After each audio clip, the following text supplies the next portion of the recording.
বলতে পারা যায় একরকম দাবাং মুডে বৃহস্পতিবার অবৈধ বালি খাদান বন্ধ করলেন মুর্শিদাবাদের বড়ইয়ার বিএলআরও রঞ্জন কুমার দে। অবৈধভাবে চলা বালি খাদানে গিয়ে ওখানকার ঘাটে আইনি নোটিশ টাঙিয়ে বালি মাফিয়াদের সতর্ক বার্তা দিলেন বিএলআরও নিজে।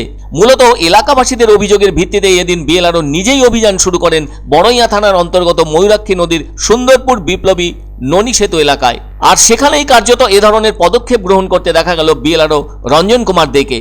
তবে শুধু যে ময়ূরাক্ষী নদীর বালি খাদান থেকেই বালি মাফিয়ারা বালি চুরি করে অন্যত্র বিক্রির মাধ্যমে পকেট মোটা করছে তাই নয়, রাজ্যের অন্যান্য জেলার বড় ধরনের নদীগুলোর বুক থেকেও একইভাবে বালি চুরি করে থাকছে বালি মাফিয়ারা।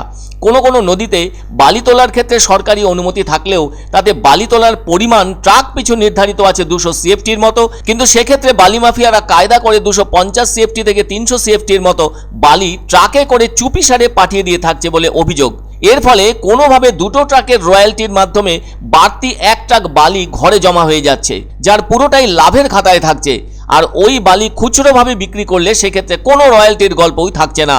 আবার অনেক সময় বিএলআরওদের মধ্যেও অসৎ মানসিকতার কাউকে কাউকে দেখা যায় বলে খবর। ফলে সেই ধরনের অসৎ বিএলআরওদের জন্য সরকারও রাজস্ব থেকে বঞ্চিত থাকেন। এদিকে এদিন রাজ্য সরকারের গৃহীত সিদ্ধান্ত সম্পর্কে কড়া মনোভাব পোষণ করলেন মুর্শিদাবাদ জেলার বড়ইয়ার বিএলআরও রঞ্জন কুমার দে।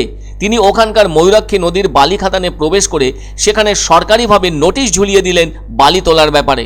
এমনিতেই নদীর যে কোনো স্থান থেকে বালি তোলা হলে তাতে নদীর যেমন ক্ষতি হয়, তেমনি আবার ওই বালি খাদানের পাশে সেতু থাকলে তারও কিন্তু ক্ষতি হয়। আর এই সময় নদীর জল কম থাকে, সেজন্য নদীর বুক জুড়ে বালি লক্ষ্য করা যায়।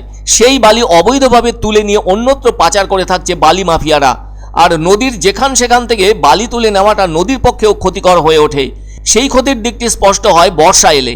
তবে এক্ষেত্রে সরকারের একটা দায়বদ্ধতা থাকে, সেই দায়বদ্ধতা থেকেই সরকারি আধিকারিকরা তাদের এখতিয়ারে থাকা আইনি ভাবনাকে তুলে ধরে নোটিশ লাগিয়ে দিতে পারেন। এদিন যেটা করে দেখালেন বড়ইয়ার বিএলআরও রঞ্জন কুমার দে। আর এর ভেতর দিয়ে বালি মাফিয়াদেরকেও সতর্ক বার্তা দিলেন, বালি তোলা যাবে একেবারে সরকারি নিয়ম মেনে। আর যে কয়দিন ধরে নদীর ওই জায়গা থেকে নিয়ম মেনে বালি তোলা সম্ভবপর হবে নির্দিষ্ট পরিমাণে, সে ব্যাপারে সতর্ক বার্তাও জানানো হলো বিজ্ঞপ্তির মাধ্যমে। এই ঘাটটা হাতিশালা ঘাটটা ছিল মানিক সরকারের, যেটার লিজ শেষ হয়ে গেছে 9/12/2023-এ। তো তারপরও বিভিন্ন জায়গা থেকে অভিযোগ আসছিল যে এই ঘাট থেকে বালি তোলা হচ্ছে অবৈধভাবে, এবং বহুবার আমরা এসে দেখেছি যে বালি তোলার সাইন ছিল।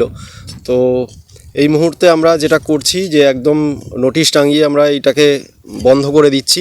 এরপর যদি কোনো রকম কিছু হয় বা যে ব্যক্তি বা যে প্রতিষ্ঠান এইখান থেকে বালি তুলবে তার উপর একদম কঠোরভাবে আইনি ব্যবস্থা নেওয়া হবে।